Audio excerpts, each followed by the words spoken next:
Good morning. Good morning. Hello, Mr. Oleg. How are you? I'm doing great. How are you? Good, good. Good morning, everyone. Good morning. Thank you for joining us for... If it's a morning for you, right? If it could be, it could not be. So this is our, fourth episode, whatever it is. Anyways, we're going to try and keep it real today, a little bit more real.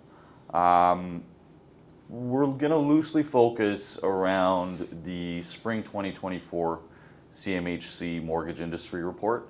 Yeah. We've pulled out some stats, some information from that, as well as the 2024 housing market outlook. But mostly what we're going to do is we're going to discuss what we're seeing as an alternative lender. Yeah.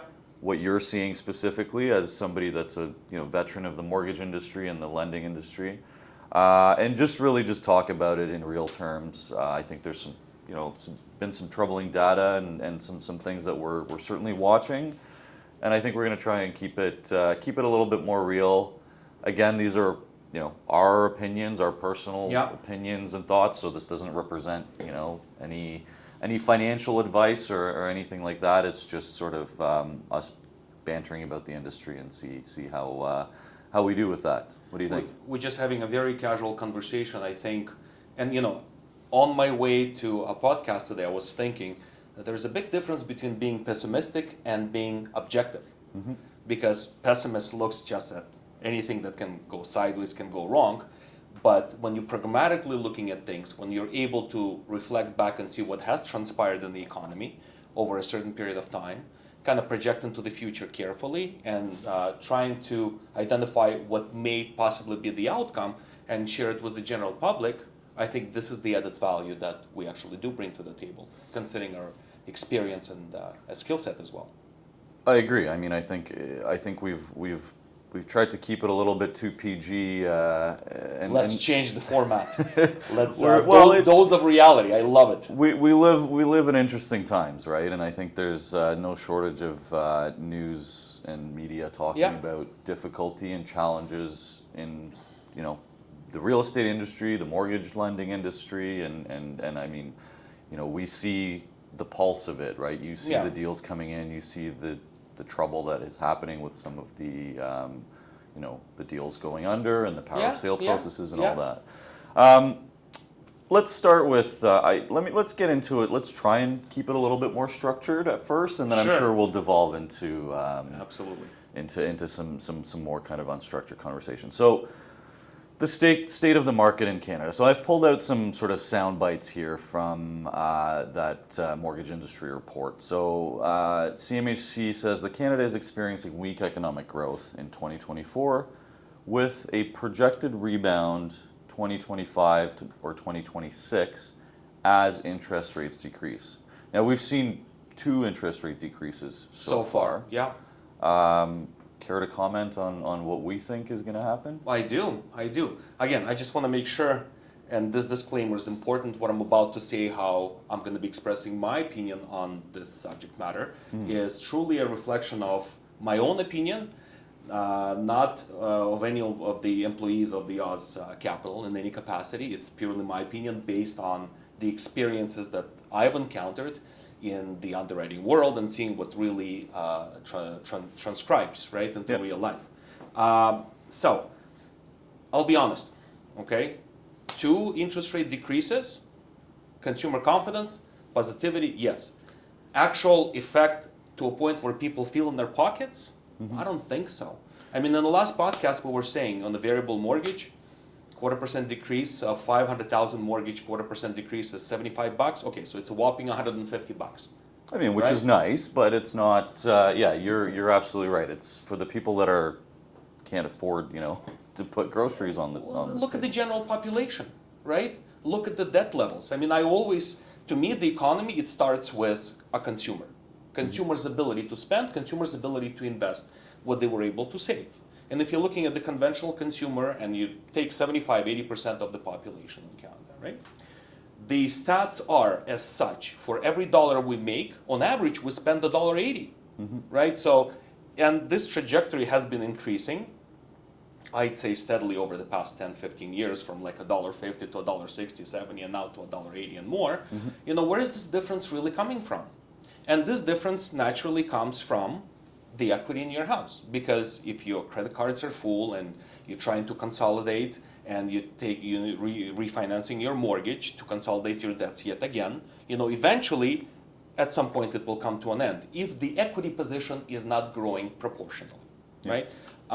Here's another interesting fact that I realized, and it's a bit alarming to me personally, but I think it's important for our audience to get a clear and concise understanding that it takes approximately, in my opinion, between 1.5 to 2 years from the height of the interest rates or the low of the interest rates for effect to actually start kicking in. Sure, there's a lag, yeah. Rates are still very high. And now, 1.5 to 2 years later, past the 2022 height, we actually start to feel the pinch, right, of consumer issues. As mortgages come due and variable or fixed rate mortgages, I think that's one of the things that you mentioned a lot, right? Is look, like some of these mortgages are still going to come due next year, and all of a sudden people are paying 1.5, 1.7%, so they haven't felt it, and all of a sudden it's going to jump, right? And that's probably a looming disaster that's awaiting in 2025 and 2026. And I'm not underestimating or under quantifying the effect that is going to happen, which we will touch on, because we're going to be talking about delinquencies and what the future holds for mortgage holders, because there's a variable mortgage element and then there's a fixed mortgage element, which is upon us, the renewals. The bigger concern is if it really takes 1.5 to 2 years from the height of the interest rates for people to start feeling it, it is my opinion that in order for people to really start feeling the relief, prime rate has to go down to, let's say, if it goes down by 1.5 to 2% from today's point on in the next year or two, give another 12 months after that point, people will actually start feeling more money in their pocket. The problem is that the money you save doesn't mean that this is the money you save in your mortgage payments, that is, or any variable product that you borrow in the form of a loan or a mortgage equally. Those savings, it's not like you're putting them in a bank account and you're saving it. You have other expenses. You have still your shelter costs, which most of them are variable, your insurance, your property taxes that keep going up. You have your food. You have your education for kids and everything else that goes along with it. These are the things that we're struggling with because, for every dollar we make, we spend $1.80. And we know that, like with the CPI numbers that came out, a couple weeks ago, and we saw, the reason inflation has come down is because consumer goods aren't being purchased, like durable goods, right? All these things, like I was reading through all the report and actually looking at the line items, right? So people are spending less money because they don't have that money to spend, right? And to your point, it's like they're just, they're sort of, it's kicking the can down the road when you look at the consumers, like I like this saying of, look, the Canadians, the last thing, and this is why I love the industry that we're in and what we do, the last thing Canadians are going to stop paying for is their mortgage. Is their mortgage, the roof over their kids' heads, right? Like so they're going to cut all the other discretionary spending and even some potential, needed spending until they can afford it. So to your point, right? Like once they do start to feel this, I think it's going to be a serious lag. So I think we sort of disagree on this rebound from CMHC, from our perspective. Again, CMHC, there's probably a lot of really smart people there and smarter. And they operate with much more data.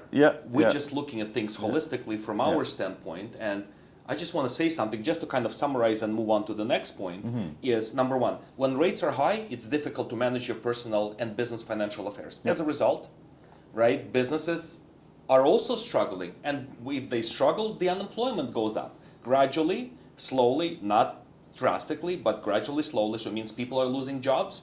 If they lose jobs, they lose income, they lose the capacity to, until they find the next place of employment, they're losing the capacity to pay their bills. And what do you have? You have increased bankruptcies, which we haven't even touched on. Personal bankruptcies or consumer proposals, which are the debt negotiations and coming into a lower payment just to get yourself out of that position. Those are all the things that come from inability to manage financial affairs because rates are extremely high for an average consumer to manage daily affairs. So I would say it says rebound in 25-26. I'm saying closer towards 2027 because you still, remember, rates will take time to go down, but you still have to give it time until there's actual recovery and the economy kind of flattens itself out, and it will for sure. It's just a question of time, and the question is, how do you manage that time before it actually starts kicking in? Yeah, and how do you keep the dominoes from falling, right? Exactly, exactly. So housing starts and construction. Yeah. So they're saying that housing starts have decreased due to higher interest rates, which is that's just an indisputable fact, with slight improvements forecasted over the next 2 years. Yeah. What do we think about that? I mean, there's not it's just a statement really, but builders are in a little bit of trouble, I think. Right? Some are, some aren't. The bigger you are, the more there's an opportunity to consolidate smaller ones. Yep. So look, from little that I know about real estate developers and builders, right? These are guys who have done extremely well. They have sufficient cash reserves, the bigger ones, the biggest ones, or the bigger ones I'm talking about. Now, the developer, the concept is they would buy land, they would probably sit on it for 10 to 25 years before they start developing it. And land has appreciated. Yep. So those who have had that ability to buy and sit and hold on it will do fine. The problem is when high interest rates are kicking in, the labor becomes very expensive, right?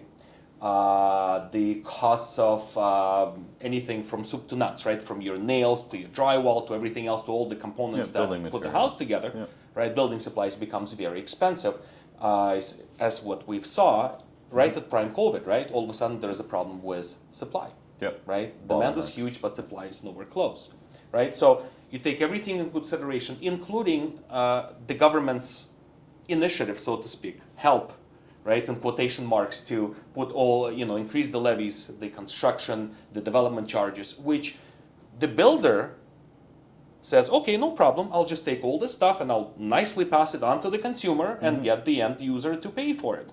And you're alluding to, I mean, one of the things that we just saw, I guess, passed by Christy Freeland was the 30-year amortization allowance for, what is it, for insured? For insured mortgages. But only for new builds. But only, And the way they passed this off, and I mean, again, I'm a millennial, and I take offense to this because they say, well, we're helping the millennials and Gen Zs to become first-time home buyers by doing this. And to me, it's a veiled attempt to make the consumer feel good, but really, who are they helping? So the builders, right? What is the actual problem, right? I mean, look at the disaster in the condo market. And I'm saying a disaster because I see, when I say our organization sees crazy amount of applications from borrowers who have purchased these condos. And I'll give a little bit of a perspective into the condo market right now, and I'm gonna gently lead into where we are today and what's gonna happen in the future. It is, in my experience, from what I saw, if you have purchased a condo unit brand new from the builder, 2019 or prior, and believe it or not, we're still closing some 2017 construction. And you're talking about pre-con. Right now. Pre-con, right? specifically pre-con. I'm talking specifically to your point about condo market. Anything 2019 and prior, that's closing now, appraisal, you're fine. Because we need an appraisal, a bank needs an appraisal, we need to know what the property is actually worth. And some of them are coming even above purchase price, which means that you've done well, there's a profit. 2020 appraisals coming in at purchase price or slightly below. Depends on the size of the unit, depends on the location. Obviously, downtown Toronto is prime, right? But here's the problem. 2021, now you're underwater more than you're not. 2022, significantly underwater. The problem is that a lot of units which are 400 square feet, 500 square feet, 600 square feet were built for a very specific purpose. Students, those who are starting, investors. Investors. Foreign investors. Again, that's a separate subject altogether, because I always say when you're investing, you take the risk. If you're not prepared to close, if you're not prepared to manage negative cash flow, It's your problem. You miscalculated. You just weren't prepared. You were just thinking that real estate market's gonna keep going up in perpetuity and will never stop growth. But that's a different story. I'm only referring to people who are in this position, whether they're buying to owner occupy or still as a rental, they're significantly underwater. Here's a real example.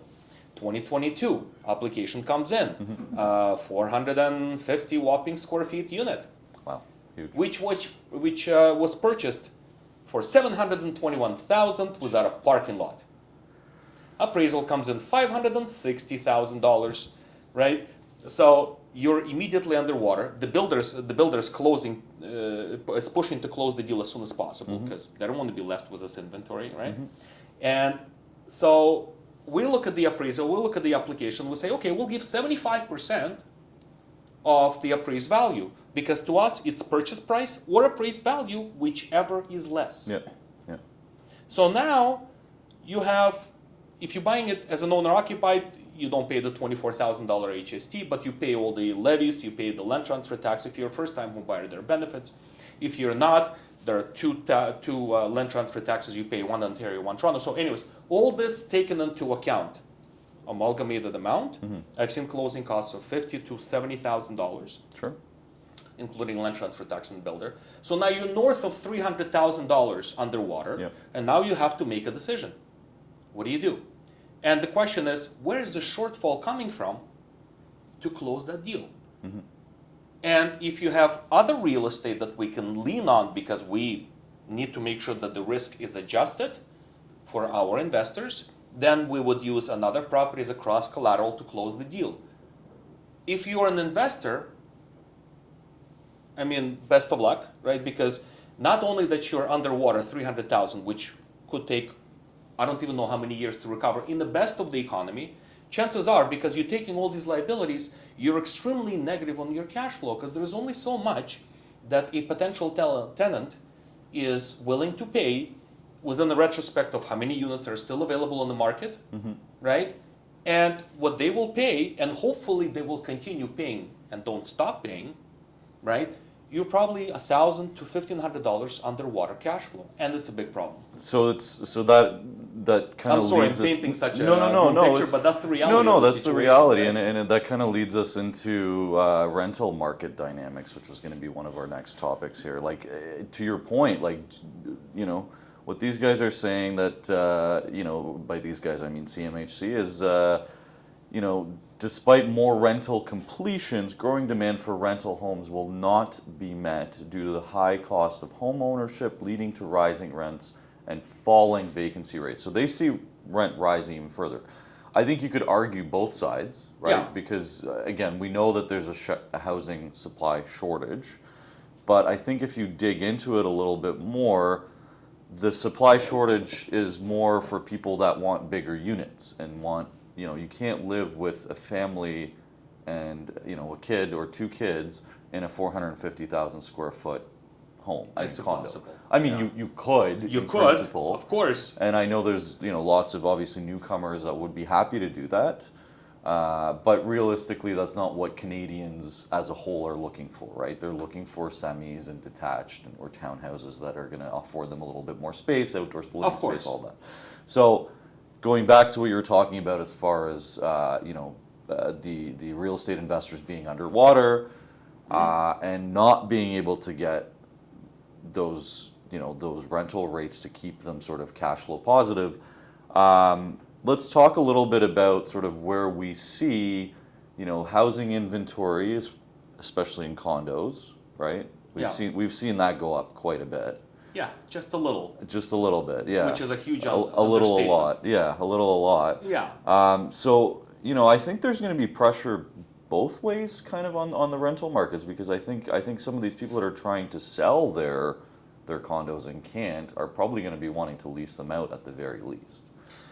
What do you think is going to happen? So to your point, I agree that if you can't.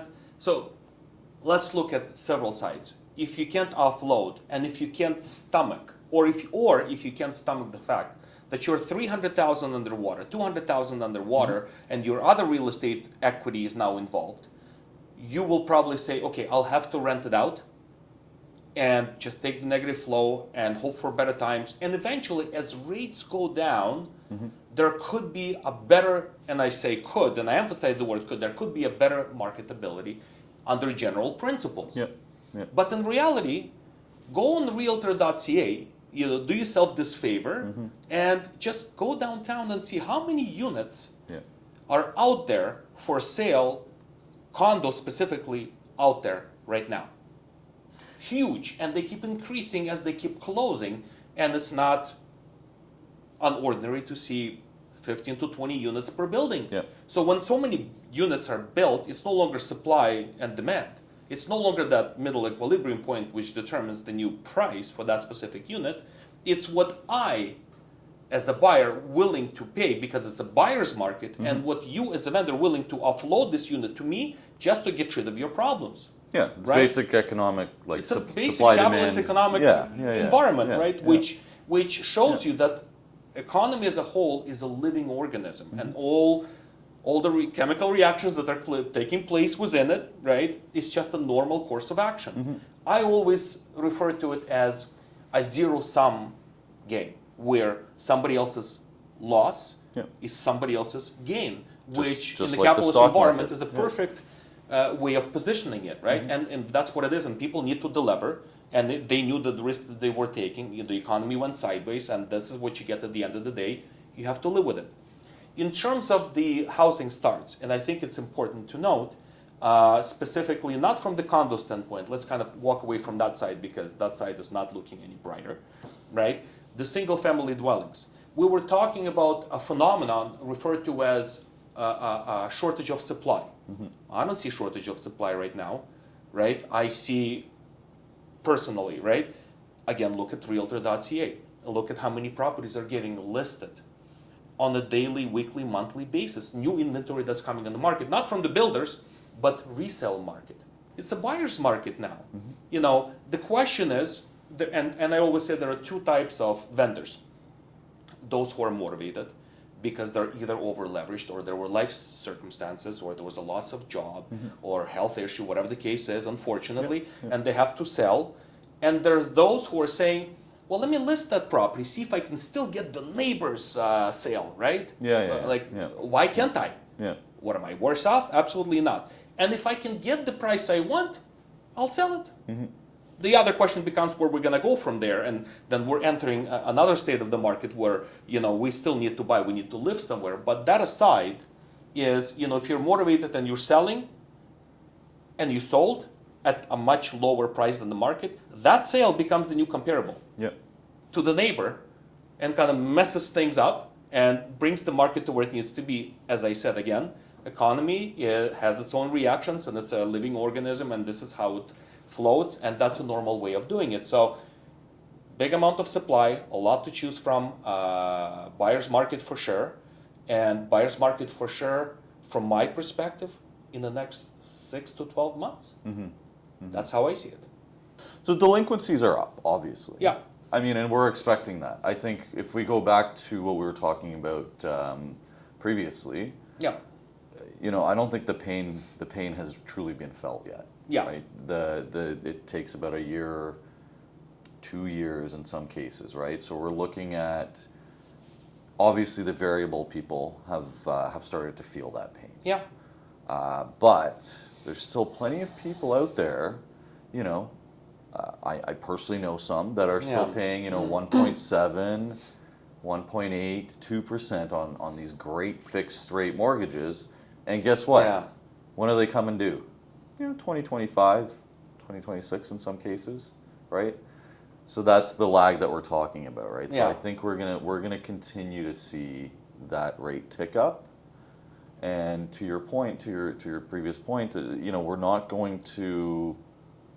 I don't think we're not going to feel the policy rate cuts for a while, right? It's not going to help right away.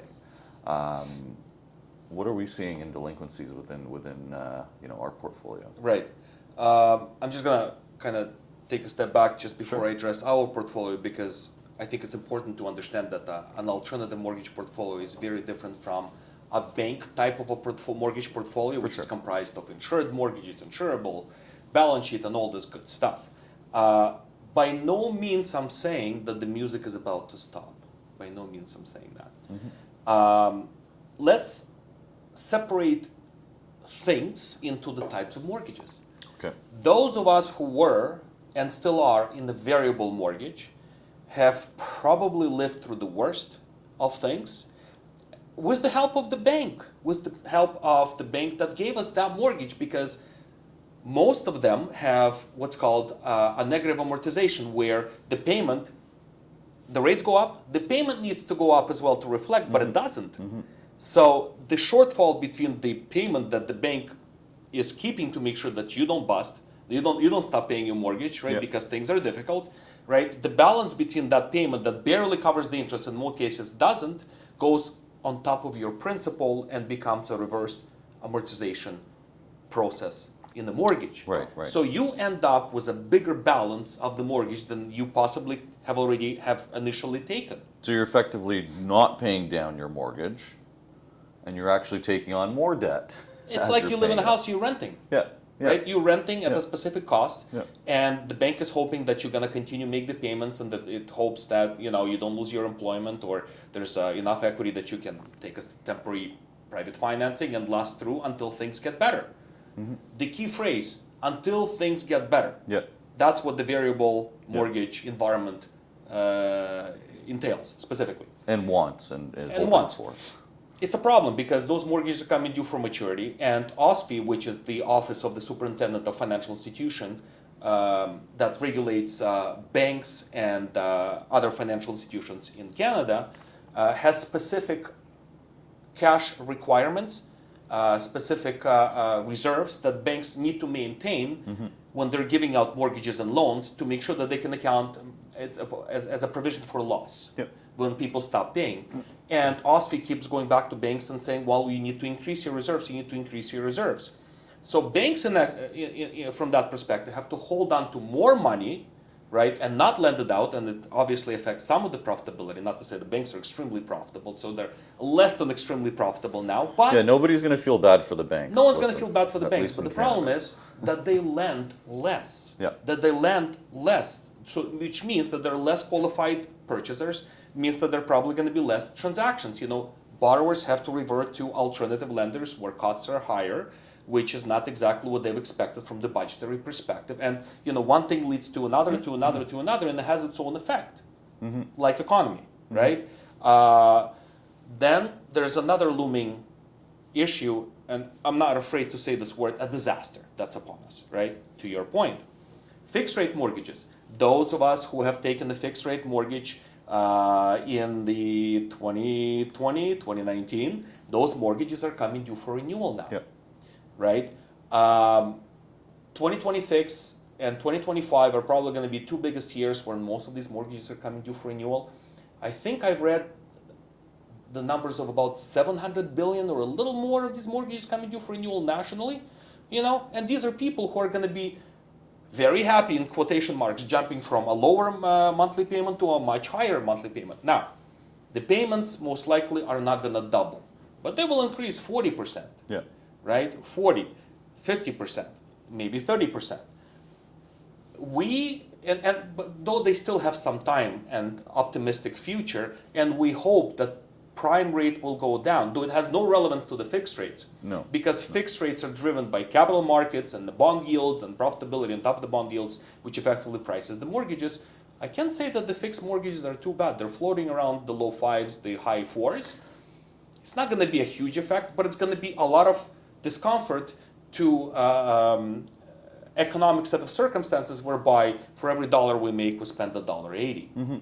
Right? So it's additional $300, $400, $500 a month that they have to come up with, the borrowers that is, to make sure that the mortgage payments are made on time and renegotiate their mortgage for the next 3 to 5 years. Yeah, yeah, and I mean that's why we've seen again an article coming out or some data coming out past month that Canada is the third highest indebted, consumer debted country in the world, right? I think we talked about this, but I think part of it is all this debt that we accumulate, and to your point, spending more than the average consumer makes, right? So speaking of mortgage debt, again, back to CMHC, the residential mortgage debt grew by 3.4% year over year. Yeah. As of, this is as of Feb 2024. Again, this data is a bit dated, but it's new, like it's newly come out, which is the softest growth in nearly 23 years. I mean, it makes sense, right? Like, people aren't buying as much because interest rates are higher than what we're used to, right? Higher home sales and prices are expected as mortgage rates decline and population growth continues. So again, we're seeing kind of, opposite forces. We're seeing higher home sales and higher home prices while the mortgage rates decline, which is good, right, for the consumer technically. But at the same time, we're seeing that, debt is growing at the slowest rate, meaning that people are waiting for something to happen, right? What are we waiting for? What is everyone waiting for? Are they waiting for lower rates? Does that make any sense to buy a house with a lower rate? But then the prices are going to go up, right? So where's the equilibrium gonna land here? I always get asked this question: what do you think is going to happen to the real estate market? Coming up with a statement like this, where real estate prices may potentially increase, by how much, and to what point is it going to continue to grow? It's already unmanageable as it stands. Yep. Our real estate is extremely expensive. Let's start with this. Extremely expensive, which means it's extremely unaffordable, which means that people can't qualify by themselves. If a family or an individual buying a piece of property can't qualify, what do? Like, they either have not enough down payment because prices are so high, and they just give up under the FOMO, right? Fear of missing out. They have no down payment, and even if they do come up with a down payment, they got to be very careful with the mortgage they take and how much it fits into their budget. Yep. So what do? Let's bring in the parents. Let's bring in the co-signers. And parents are always happy to help, and if they have an ability to help with a down payment, that's great. And now you thank you for this gift, but can you help me co-sign on the mortgage because I can't really qualify based on your requirements? So we tag our parents in. Most of the cases where parents are happy to help, but they're taking this down payment not from their cash reserves because they may not have them, but pulling it from a refinance of a mortgage or an equity line of credit. So we're happily increasing their debt load, right? They're helping us qualify, leaving us to make the entire payment, but from qualification perspective, there's an additional covenant. There's additional co-borrower in the application that doesn't help with the budget or may, right? So the amount of co-signed applications and gifted down payment has increased exponentially, because it's true, like, you want to be a homeowner, and we want to give our kids a start if we can, right? The problem is that real estate is unaffordable, and what we're seeing now is we're seeing more than one family. As I mentioned in the last podcast, we see applications of 2-3 families applying together, putting their budgets together, putting their down payments together to buy that property. To start somewhere, there has to be some kind of a start. And again, we default back to the fact that real estate is very expensive. So to your point, if rates go down, and let's make an assumption, we're going to kind of project into the future, and I'm going to give my own perspective as to how I see things. I mean, here's a looming disaster, and we're trying to avoid this looming disaster by lowering the rates, and eventually from the lowest point of the rates, we're going to give it another 12 months for people to start feeling the effect, hopefully, right? If the prime rate goes down by 2% from 6.7 to 4.7, and you're still able to jump into the variable and get your prime less 75 basis points below prime discount and bring you to 4, assuming the 30-year amortization remains on conventional mortgages, your monthly payment is going to be more manageable, substantially more manageable than what it is today. The question is, are you saving the extra money and you're putting it in the bank account and you're investing it? No, you're not. Because life happens, and kids and activities and everything's becoming exorbitantly expensive, so you're kind of shifting your savings on to cover the other liabilities, and it's a vicious cycle and you never get out of it. I'm giving it probably till 2027 for economy to gradually recover, assuming that rates go down, let's say by 1.5% to 2% on the variable side, and same on the fixed, right? And then we'll actually balance the economy out of this existing situation onto the future.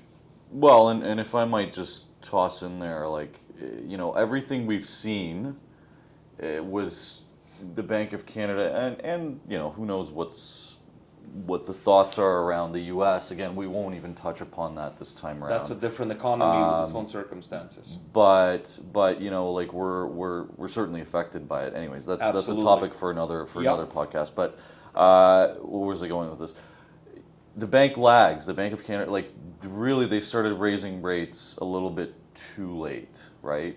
And I think, again, from my personal perspective, I think they're going to slightly overreact again, and I think we're going to start to see. We've already seen 2 cuts, right, in the past few months. I think projections are for 2 more cuts for this year, right? I think that's the consensus. All things remain All, equal. Yes, all things kind of status quo. I think, but I don't think the bank wants to come down to where we were before, right? Because that kind of puts them between a rock and a hard place, right? So to your point, I think their target is 3 to 4%. Is that going to be enough? Is that going to be enough to? Because when we talk about the economy recovering, there's a lot of different agents in the economy, right? Right. I think the big thing in Canada, and when we talk about housing and mortgage and all that, really is we're talking about the consumer, right? Because at least what we deal with, right? We deal with residential real estate, right? We deal directly with the consumer. Commercial, industrial, agricultural, it doesn't matter because it's the same consumer who's a homeowner who's making those mortgage payments and loan payments. Sure. But we're talking about, that's a corporate consumer, Absolutely. right? So a little bit more Affluent, yeah. And I think when it comes to what we do specifically in our kind of line of business, Yeah. and I think what we're talking about mostly today has been kind of what the effects are on the average Canadian, right? Like not Mr. Developer Average borrower. who's got exactly not Yeah. Mr. Developer who's developed Done very well and probably has yeah. a nice healthy surplus of Exactly. cash in last. We're talking about regular Joes like you and me who Yeah. who will want to Absolutely. maybe buy a cottage one day if Yeah. they could. Have hopes and dreams and Yes, exactly, and yeah. and then have Yeah. kids like in your case who are growing up and Yep. are going to go to and university. the men's are growing up. Just Exactly. kids. So Just what? write me a check and leave me alone. Yeah. Well, that's right. Yeah, that's right. So do you think that's going to be enough? Like if we cut so let's make assumptions. Yeah. We go down to 4% by the end of this year. So by the end of 2024. Let's say we see another 0.5 to 1% cuts next year. Do you think that's going to be enough for the consumer to, just based on the types of deals that we're seeing, and we've, again, going back to our portfolio and some of the things we haven't even touched upon, where you were talking about delinquencies, where we've had Yeah. to unfortunately do some foreclosures or some power of sales, I should say. Yeah. And then these people have second and third mortgages behind our deals, and some of those people aren't getting paid out. These seconds and thirds we really didn't know about until the last minute because they were Right. put in place just to kind of, to your point, after Yeah. our mortgage was funded Yeah. without our permission, which is a big problem. In essence, what it does, it lessens your ability to exit the deal, especially when the market is upside down and the value is no longer there. But I want to go back to quite a few things that you've mentioned and kind of just briefly touch on it. Okay. Is it enough? Not nearly enough. Look, the train, the locomotive is moving, right? It's a heavy thing, right? It's slow to start, but when it picks up the pace, it's very difficult to stop it, right? Yeah. It's heavy. So I think the damage is done, and rates are gonna gradually go down, and they will. Of this, I'm fairly confident. It's just we don't know when, we don't know how long it's gonna take, Sure. because there are so many factors. Yep. Is it enough? Not nearly. Bankruptcies are gonna go up, right? People, we're still dealing with, and I keep going back to it, a basic fundamental of for every dollar we make, we spend $1.80 on average. Where is the difference coming from? If there's not enough equity, if the real estate market's not there, and you can't tap into that equity to consolidate your debts, your choice is you're claiming bankruptcy. Because you're unable to manage your financial affairs, right? It's just so much money coming in and there's substantially more coming out, right? I don't want to create, paint this gloomy picture, but I want to look at both sides of the balance sheet, the asset and the liability side. The assets, when I say the assets, there are a lot of people who are completely mortgage free. There are a lot of people who have done extremely well over the past 10 years from real estate. Over the past 7 years, more often than not, I hear stories. I've sold the shares in my business. I've exited my business. I've sold Bitcoin. I sold my stock portfolio. I'm very comfortable. I don't know what to do. I never had this capital before. Now I'm coming into this capital. What am I going to do with it? And they're looking, and money needs to work and does something. So there are a lot of people who have done exceptionally well, which is our pillow, our comfortable pillow, because they're the ones who have the liquidity. And then there is a segment of borrowers who are simply over leveraged, right? Now there's going to be a consolidation opportunity. Again, I resort to zero-sum game. Someone's loss is someone's gain. Yep. And this will take place in the economy and is going to continue taking place probably for the next 1.5 to 2 years, because that's just the way things are. And I consider this normal. I still want to give it 2 to 3 years before things do feel better, to a point where an average borrower, consumer says, I do feel that things are better. I do feel in my pocket that things are better, that I'm now finally starting to manage my financial affairs. Yep. But we cannot rely that this will continue in perpetuity, because look at Tiff Macklem. People keep asking him the same question all over, time and time again. How many more cuts? What do you think the rates are going to be? How many more cuts? And he's so diplomatic and so content in his answers, but he doesn't know. It's like the chief economist and my grandmother, when it gets to fortune telling, which we shouldn't be in this business whatsoever, it's the same, because she makes a prediction and the economist makes a prediction. It's still a prediction nonetheless. And The it's based on the available data at the the time. available data, which is the lagging indicator. Yeah. You're foreseeing into the future based on the data, but there are so many factors that we're affected by, including U.S. economy, including geopolitical and geoeconomic changes and instabilities that are affecting us one way or the other. Sure. The change in taxation and capital gains increase. Well, are investors happy about it? Well, is it difficult? Is it more difficult now to attract investments into our country? Absolutely. What about domestic? What about existing investors? Are they moving elsewhere? How many stories I've heard, people are moving to states, Cayman Islands, Spain, Portugal, right? It's a problematic situation where capital is outflowing. Capital is what keeps us afloat, is what gives us an opportunity. It's what capital makes investments. Capital takes risks to better the capital, and as a result, it has an impact on the economy as a whole. Grows our GDP So, and everything. growth of the GDP, right? Growth of the gross national product, like all these things are affected. As GDP, which is C, the consumer investments, and I, which is the consumer spending, and I is the investment of that formula, right? These are things that we invest, we take risks, and we expect specific reward, but we also bring a lot of good by doing so.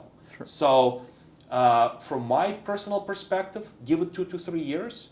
Wait for people to start feeling the ease, and then things will stabilize. And I'm looking for stability.